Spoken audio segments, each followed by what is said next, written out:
नमस्कार स्टूडेंट्स। आज differential geometry के इस लेक्चर में हम दो क्वेश्चन सॉल्व करेंगे। लास्ट लेक्चर में हमने इन्वोल्यूट्स एंड एवोल्यूट्स का कर्व फाइंड आउट करा था, equation of curve find out करा था, और साथ में उनके कर्वेचर और टॉर्शन फाइंड आउट करे। सो इसके ऊपर हम एक क्वेश्चन करेंगे। Find the involute and evolute of the circular helix x is equal to a cos theta, y is equal to a sin theta, z equal to a theta tangent alpha. So this is equation of curve. Helix दिया हुआ है और ये curve जो है वो theta पे depend कर रहा है and theta is parameter. So keep in mind this is not length of arc, this is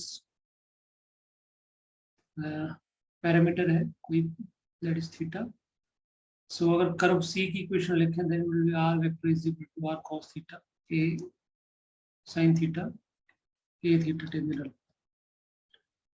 So we differentiate this with respect to s. हमने डिफरेंशिएशन करी with respect to s. तो यहाँ पे बनेगा r dash means t. तो t vector n equal to, और यहाँ पे डेरिवेटिव रिस्पेक्ट टू थीटा करेंगे तो चेन रूल लगाना पड़ेगा. सो कॉस का डेरिवेटिव आ गया माइनस साइन थीटा, साइन का कॉस ए, और टेंजेंट थीटा का कांस्टेंट है एज इट इज आएगा. डेरिवेटिव ऑफ थीटा इज 1 और ये हमने कॉमन ले लिया. ठीक. So give it equation 1. Now if we take a mod, क्योंकि हमें सबसे पहले इसका इस डिफरेंशियल का वैल्यू फाइंड आउट करना है. तो हमने क्या किया, दोनों तरफ मॉडुलस ले लिया. सो दिस इज यूनिट वेक्टर का मैग्नीट्यूड 1 ही आएगा और यहाँ बनेगा cos a स्क्वायर बाहर आ जाएगा, sine square theta plus cos square theta plus tangent square. So sine square theta plus cos square theta 1 बन गया और अंदर बनेगा 1 प्लस टेंजेंट स्क्वायर. ठीक. स्क्वायर रूट इस पे भी लगेगा, स्क्वायर उसमें कट जाएगा. So finally we get a secant alpha tan d theta over dx. So यहाँ से हमें dx over d थीटा का वैल्यूज पता चल गया. So keep in this mind. Now again we have to find first from this expression we can find the value of s. हमें arc length s find out कर सकते हैं. So we integrate with respect to theta. So we get 0 to theta a secant alpha d theta. So these are the constant, because integration is with respect to theta, तो integration आएगी theta. ठीक. और ये finite है, definite integral है, so that's means constant of integration नहीं आएगा यहाँ पे. So we now have parameter s, arc length s is equal to a theta secant alpha. Keep in this mind. So this is s. So now हमारा जो t vector है, unit vector है, यहाँ पे इसको पुट कर सकते हैं. ds ऑफ d थीटा की वैल्यू रिवर्स में पुट करनी पड़ेगी, बिकॉज अगर हम सब्स्टिट्यूट करेंगे तो ये आपका 1 अपॉन, क्योंकि ये ds ऑफ d थीटा है, यहाँ पे d थीटा और ds है. सो 1 अपॉन सेकेंड अल्फा बनेगा, तो a कैंसिल हो जाएगा. 1 upon secant alpha is cos alpha. So what do we get? We get cos alpha or minus sin theta comma cos theta tangent alpha. So now we know the equation of involute. सबसे पहले involute की बात करते हैं. So this is equation of an involute. This is vector. This is a position vector of involute R1, और ये हमारे जो कर्व हेलिक्स दी है उसकी इक्वेशन है. C is पैरामीटर कांस्टेंट है, S is आर्क लेंथ और T हमारा टेंजेंट वेक्टर है. To this curve C helix के लिए। सो हमने फाइंड आउट कर लिया है टी हमें R1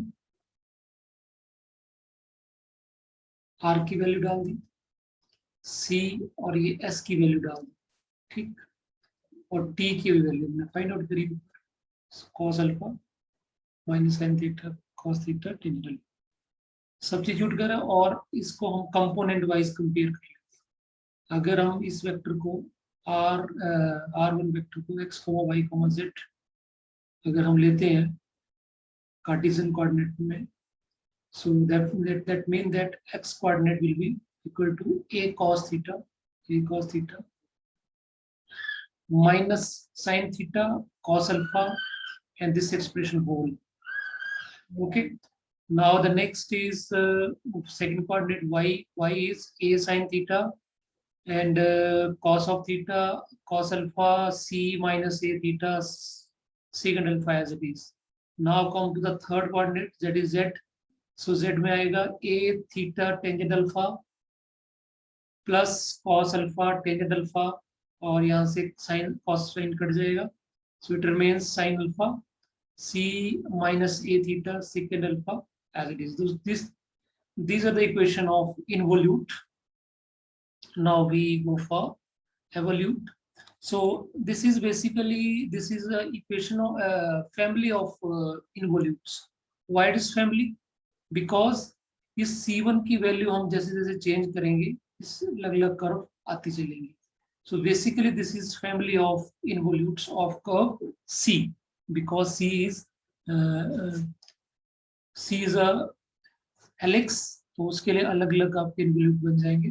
जो इस जो हमने पैरामीटर C लिया इसको अलग अलग वैल्यूज देंगे। So this is not connected with this curve C mean this is parameter. Okay, so now evolutes की बात करते हैं तो we know the equation of evolutes, वो हमने लास्ट लेक्चर में ड्राइव आउट करा था equations. So I think this is position vector of curve C that is circular helix है यहाँ पे, and this is radius of curvature, principal normal, tangent psi plus c is again parameter and this is binormal and psi का value हमने integration of tau d ds होगा। तो सबसे पहले हमें क्या फाइंड आउट करना पड़ेगा, हमें रो फाइंड आउट करना पड़ेगा, tau फाइंड आउट करना पड़ेगा, इट मीन दैट हमें curvature and torsion find out करनी पड़ेगी सबसे पहले। तो सबसे पहले हमने कर्वेचर फाइंड आउट करने के लिए इसको डिफरेंशिएट करा with respect to s। So यहाँ पे कप्पा नीटा n वेक्टर बन जाएगा, t dash is equal to this और इसका डिफरेंशिएशन करेंगे। सो कोसाइन आएगा, साइन का minus, derivative of cos alpha is 0 respect to theta differentiate करा और ये वैल्यूज आ गई इसकी, और साथ में हमने d थीटा और d s की वैल्यू भी पुट कर दी। So now if we take modulus on both sides, तो n dot n1 बन जाएगा, कप्पा की वैल्यू यहाँ से फाइंड आउट हो जाएगी, that is cos square theta plus sin square theta 1 हो जाएगा। So यही चीज हो जाएगी, और so this is kappa and this is rho, reciprocal कर देंगे तो rho मिलेगा। Now what we need tau। tau find out करने के लिए हमें सबसे पहले b वेक्टर चाहिए होता है, तो b फाइंड आउट करने के लिए पहले हमें n वेक्टर फाइंड आउट करना पड़ेगा। तो n हमने यहाँ पे फाइंड आउट करा है, यहाँ पे n है, इस कप्पा की वैल्यू पुट कर देते हैं यहाँ से ये वाली, और इसको यहाँ पे क्रॉस मल्टीप्लाई कर देंगे। So this is R n cap, n और t मिल गया तो b कैप फाइंड आउट हो जाएगा, b वेक्टर फाइंड आउट हो जाएगा। सो क्रॉस प्रोडक्ट निकालना में आता है, b क्रॉस प्रोडक्ट निकालेंगे दोनों का, so we get b cap. Now what we do, हमने इसको डिफरेंशिएट करना है और फॉर्मेट इक्वेशन लगानी है। With respect to s differentiation करा, so differentiation of this is tangent alpha constant है, इसको कॉमन ले सकते हैं, साइन का डेरिवेटिव कोसाइन और कॉस का डेरिवेटिव माइनस साइन, तो साइन माइनस पहले कोसाइन हो जाएगा, तो साथ में d थीटा और ds, तो d थीटा और ds की वैल्यू पुट कर देंगे so we get this expression. So हमें टॉ चाहिए तो दोनों तरफ मॉड ले लो।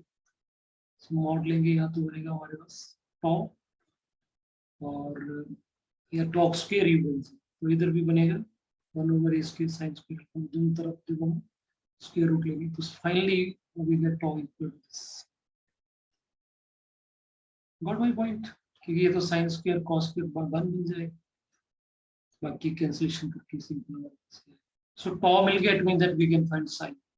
तो psi is integration of tau ds है, तो यहाँ पे हमने इसकी वैल्यू पुट कर दी।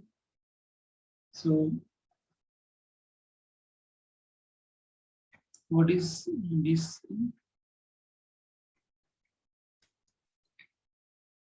सो is equal to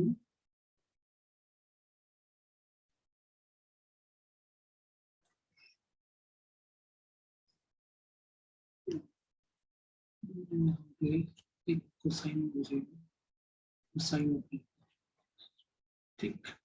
this is tau and जब सब्स्टिट्यूट करा था हमारे पास these are the constant and respect to s कर रहे हैं। so integration of 1 is s और s की वैल्यू हमें बार पता है, s is a theta second alpha, और उसको पुट करेंगे तो finally we get this one. Sine cut जाएगा तो साइन ही बचेगी, sine alpha and theta. So finally we get psi. So अब जस्ट इक्वेशन हमने इस इक्वेशन में हमने सारी की सारी चीजें फाइंड आउट कर ली, हमने जस्ट एक्सप्रेशन पुट करना, आर पुट करेंगे, एन कैप पुट करेंगे, this is N cap, N cap को पुट करेंगे और साई हमने फाइंड आउट कर लिया है, बी कैप भी हमारे पास है, बी कैप भी हमने फाइंड आउट कर लिया है, दिस इज बी कैप। तो थोड़ा एक्सप्रेशन थोड़ा सा बल्कि बनेगा जब हम कंपेयर करेंगे इसको। सो हमारा जो फर्स्ट कंपोनेंट आएगा तो ये पहला कंपोनेंट आ गया आर का, व्हाट इट। फिर हमारे पास क्या आएगा, फिर हमारे पास आएगा रो एन कैप, रो एन कैप का ये आएगा माइनस कॉस थीटा, और साथ में रो की वैल्यू भी पुट कर देंगे। रो हमने फाइंड आउट कर लिया है, तो ये रो की वैल्यू पुट कर देंगे, तो ए सेकंड स्क्वायर अल्फा साथ में कॉस थीटा, तो ये माइनस भी आ गया। फिर हमने साथ में ये टेंजेंट, ये हमने साई की वैल्यू पुट कर दी और बाकी सारे एक्सप्रेशन हमने यहाँ पे यूज कर लिए बी कैप की। तो बी कैप क्या है हमारे पास, ये बी कैप का ये एक्सप्रेशन है, ठीक। सो आफ्टर सिंप्लीफाइंग दिस, अगर हम इनको सिंप्लीफाई करें तो व्हाट वी गेट, ये cos थीटा इसमें और इसमें ये cos थीटा कॉमन आ जाएगा, तो 1 माइनस सेक स्क्वायर अल्फा, और सो ये टेंजेंट स्क्वायर अल्फा बन जाएगा। इस एक्सप्रेशन को सिंप्लीफाई करके हमने ये लिखा। So finally this is x component of involute. उसी तरह से y कंपोनेंट फाइंड आउट कर सकते हैं, इसमें कोई फर्क नहीं पड़ेगा। तो यहाँ पे r का कंपोनेंट चेंज होगा, तो r का सेकंड कंपोनेंट जो साइन थीटा था, बाकी इस तरह से तीनों कंपोनेंट ड्राइव आउट कर सकते हैं। So this equation 3 and equation 5, the required involutes and evolutes respectively. So one more small question. Prove that the distance between the corresponding points of two involutes is constant. देखो involutes में, देखो हमारे पास involutes में जो equation of involute है किसी भी curve का, अगर C कर्व है, ये हमारा C कर्व है, तो इसके लिए जो इन्वोल्यूट्स बनते हैं वो बहुत ज्यादा इन्वोल्यूट्स बनते हैं। इसके लिए जो इन्वोल्यूट्स बनेंगे वो बहुत ज्यादा बन सकते हैं। क्यों? क्योंकि यहाँ इस इनकी इक्वेशन में C होता है, पैरामीटर होता है, तो अलग अलग पॉइंट्स के लिए अलग अलग C की वैल्यू के लिए अलग अलग इन्वोल्यूट्स। तो बोलने का मतलब है कि दो अगर ऐसे कोई इन्वोल्यूट्स, फैमिली ऑफ इन्वोल्यूट्स है, तो जो फैमिली ऑफ इन्वोल्यूट्स के बीच में जो डिस्टेंस होगा दैट विल बी कांस्टेंट। तो हमने देखो इक्वेशन ऑफ इन्वोल्यूट ले ली और ये C को अलग अलग वैल्यूज लेंगे, उससे हमारे पास दो इन्वोल्यूट आ जाएंगे। So R1 vector and R2 vector with the position vector of the corresponding points on the two involutes determined by C को C1 पुट करेंगे और C को C2 पुट करेंगे तो दो involutes आ जाएंगे और उसके रिस्पेक्ट टू उनके हमने पोजीशन वेक्टर एक R1 और एक का R2 मान लिया. So finally what we get the equation like this. यहाँ पे कैपिटल R1 हो जाएगा और यहाँ पे C1 दूसरे के लिए यहाँ पे R2 और यहाँ पे C2 बाकी आपका एज इट इज है. तो अगर हमने वेक्टर के बीच में डिस्टेंस फाइंड आउट करना है तो ऑब्वियस है दोनों को माइनस करना पड़ेगा आपस में पोजीशन वेक्टर को और माइनस करेंगे तो आर वेक्टर कैंसिल हो जाएगा. सो वी गेट दिस और हमने डिस्टेंस फाइंड आउट करना है तो मॉड ले लेंगे. So that will be C1 minus C2. This is nothing but is constant. So thank you. Next lecture में हम करेंगे